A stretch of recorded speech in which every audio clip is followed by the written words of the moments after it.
Did you like the Jets first round draft pick, and why? I actually really liked it because they got their guy while also being able to kind of fleece the Minnesota Vikings. And I mean, if you listen to what Sean Payton had to say, yeah, he was kind of talking about going up to get JJ McCarthy, whatever that may be. You get Olu Fashanu, an absolute dancing bear, needs to work a little bit with his power profile, but he's a quality pass protector, plays with great length.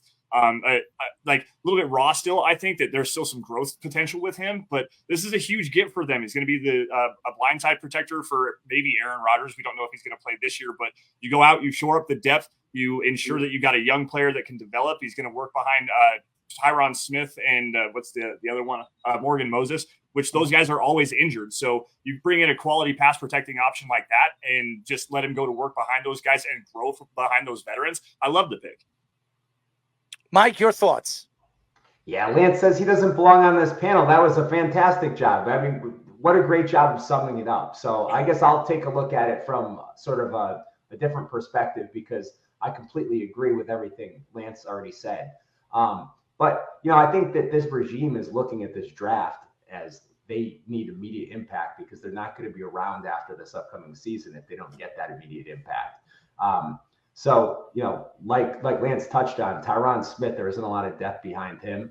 Max Mitchell's there as sort of a swing tackle. But if something were to go wrong at left tackle before this pick, they were potentially in a lot of trouble. And I think Fashanu was a great pick. I think too much was made of him having small hands, got long arms. And really, if you look at all of those top guys, obviously Alt was gone. He's probably the one that's the safest projection as an immediate left tackle. Latham played right tackle. Fuaga, projects more as sort of a right tackle. And in Mims, he's got potential to be the best offensive lineman in the draft, but he's very raw. He only played 8 games.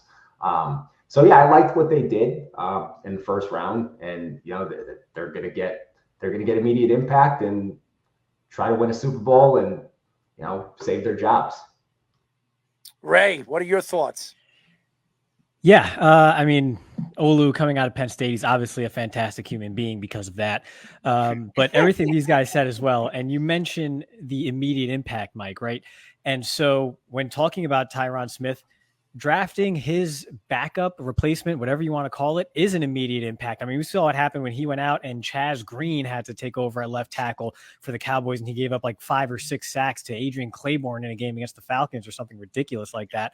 So it is an immediate impact pick, despite maybe not being first on the depth chart on paper in May. Also, I really, really love, and I feel like not enough people are talking enough about it.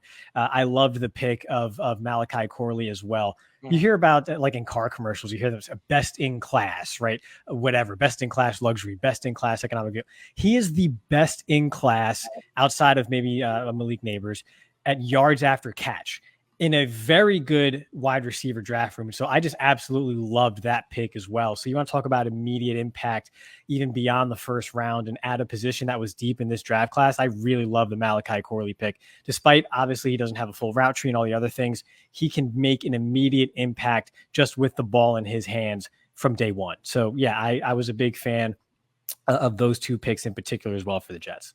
Ian, obviously, you could look at all the draft stock that the Jets had going into this draft, and to get back to the Jets, what were your thoughts? Not just with obviously going after Olu, but everything they did.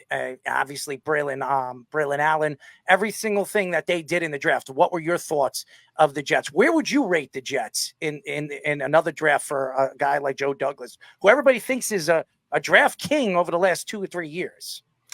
Yeah, I thought the early round picks definitely have a chance to make an impact. And I think doubling up at running back was I didn't know how I felt about that, because again, you have Breece Hall, you have Israel Bonaconda as well. But Isaiah Davis was one of my favorite sleepers from South Dakota State. So I think if he has to play, he can make an immediate impact. I love his vision, his creative freedom for his size. He's got that volume back power profile, but at the same time, his footwork, his instincts, both very strong parts of his game. So I liked that pick a lot. Quantez Stiggers from Toronto, tons of athletic upside at corner as well. So I really like that dart throw late. But going back to round 1, round 3, Olu Fashanu, you're not going to hear any arguments for value from me. You know, he was my 9th overall player. They got him at 11th in a slight trade back, so getting capital for that as well. That's a solid move. And I think Ray made a good point. Tyron Smith, right now, yes, he's a high-level starter when he's available, but him being available is not a certainty at this point in his career. And even Morgan Moses, right? He was an Ironman for a long time, but had some injury troubles last year too. So I think you have a guy in Olu who's 6'6", 320. I love how synergetic he is with his technique, right? Very good footwork, but he's also very good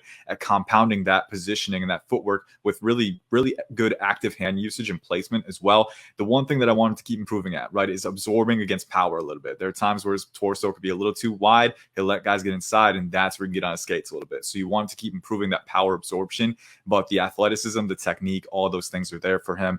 The one thing, and I'll play devil's advocate here, they could have maybe gotten Brock Bowers there as well, and then swap out a guy offensive tackle in round 3, because Brock Bowers, to me, I know the tight end positional designation, people get a little apprehensive there, but to me, he's more of a weapon than a tight end. And I think that offensive system with Mike Williams is that vertical threat. Garrett Wilson is that movement Z who can separate and make rack throws as well.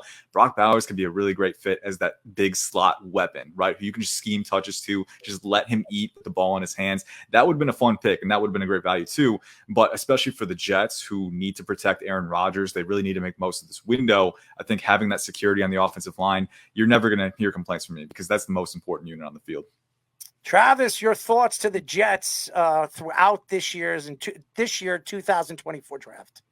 Yeah, I was actually going to point out, that the offensive tackle depth in this class was just incredible. I mean, the quality of player that was going not only at, the end of round 1, but into round 2, even beyond that, there were some quality players going that late, but it is hard to project that any of those players would have been as good as Olu Fashanu. And it's been over a year now. I remember even like early mock drafts last year, even in my own, like after the draft last year, I was like, okay, just Sharpie, Olu Fashanu, like top 10 kind of draft pick. Like it was just, everyone was on the same page. Like he had all the tools. I mean, and the hands thing, you mentioned that, Mike. I thought that was so funny because I was at the combine, and I feel like everybody I talked to, and he would come up, that would get dropped, and I was like, guys, that doesn't matter. He's got massive arms. He's 6'6". He throws people around. Like, okay, it is a little weird that my hands are bigger than his, but we're overthinking it with that particular kind of granularity in the analysis. But for me, I definitely thought if you're going with the best player available, he's certainly in the conversation. I think Brock Bowers would have definitely been a great pick, like Ian said, and they need other playmakers. But I think just saying, hey, look, we have to keep Aaron Rodgers upright in this year, and we have to prove it. We have to win now, and getting the best player that's going to protect him in that spot was probably the right move. So definitely like that, getting him another weapon that actually can catch and add some yak, like Bray said too. That was a huge win. Getting some depth in case they do have any issues at running back. I didn't necessarily foresee them going, doubling up with Braylon Allen and Isaiah Davis, but Braylon Allen for a long time throughout much of this draft process, even like over a year ago, there was early round buzz with him. I know he was a round 4 pick, but there was certainly a chance he could have gone much earlier, and many people thought he was worthy of a day 2 selection given his ridiculous size and just strength. And talked to him multiple times this spring about just his prep and what he's been doing with his footwork and receiving game, and getting a lot of dietary and workout, stuff from Derrick Henry, actually just kind of prepping to just become an immaculate pro. And so I really like that selection too. Great value there. They didn't have to take him, but the fact that they got him around 4, that was pretty incredible.